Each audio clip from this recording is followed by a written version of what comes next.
What's going on, everybody? Sausage here. Have you ever booted up a game thinking it's simple, and then it just keeps surprising you?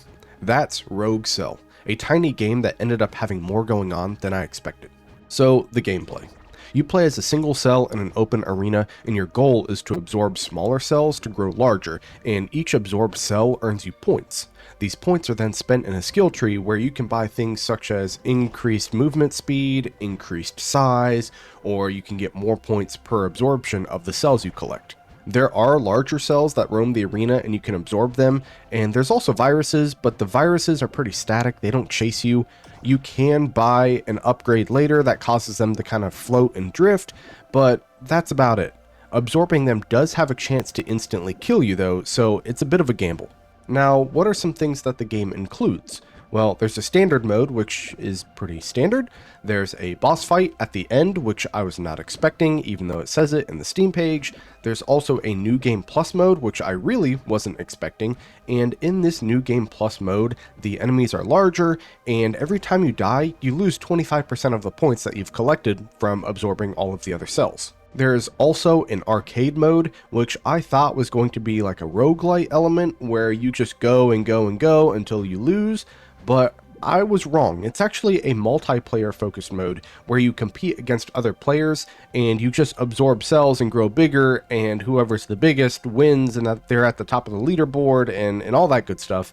I was not expecting that. It was a pleasant surprise. And what about the graphics? Well, Rogue Cell has a pixel art visual style. It's a strong arcade-inspired presentation, but it does have a limited color palette. It's primarily made up of blues and greens and reds and variations of those tones and hues and shades and whatever those art terms are. Lastly, let's talk about the time you'll get out of the game, or the value.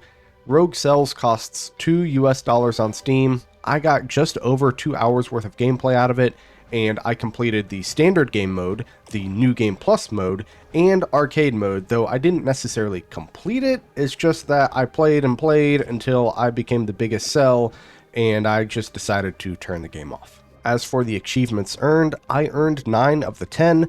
I do think I should have earned the 10 because that last one is about getting a high score in arcade mode, but I think I just quit the game rather than actually dying, and I think that's maybe why I didn't get it, but maybe I'm just nitpicking.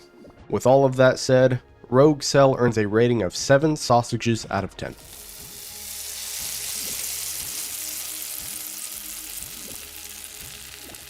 Rogue Cell drops you straight in with no explanation, and that's not necessarily a bad thing, but I had to discover the dash ability on my own, and you can also scroll in and out with the scroll wheel, and that wasn't explained to me either. That's just something that I had to discover on my own. Again, it's not a bad thing, and it didn't break the game at all, but it did feel like maybe that information could have been provided to me in some way. The boss fight and the New Game Plus mode caught me off guard, not because they were bad, but because I didn't expect them.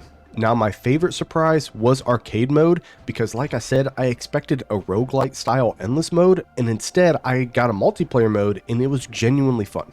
Now, in terms of a long-term replay value, well, I don't think it's really there, because once I finished everything, I didn't really feel any strong pull to come back to the game at all. The gameplay is solid, and I enjoyed the time I put into it. It's just not something I really feel compelled to come back and replay. The visuals are fine. They're not bad. They don't really stand out either. They're serviceable. For $2 and about 2 hours of game time, the value is absolutely there. It's a game I'm glad I played. I just don't feel like there's much left once I finished it.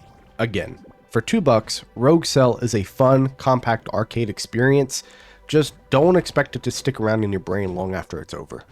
And that's my review of Rogue Cell. If you got this far, consider liking, subscribing, and leaving a little comment below, but if not, just know that I appreciate your viewership nonetheless. I also stream on Twitch occasionally. I have a Discord for both content creators and casual viewers alike, and I'm a Steam curator, so consider following me on all of those platforms as well. I'll leave a link to everything in the description below.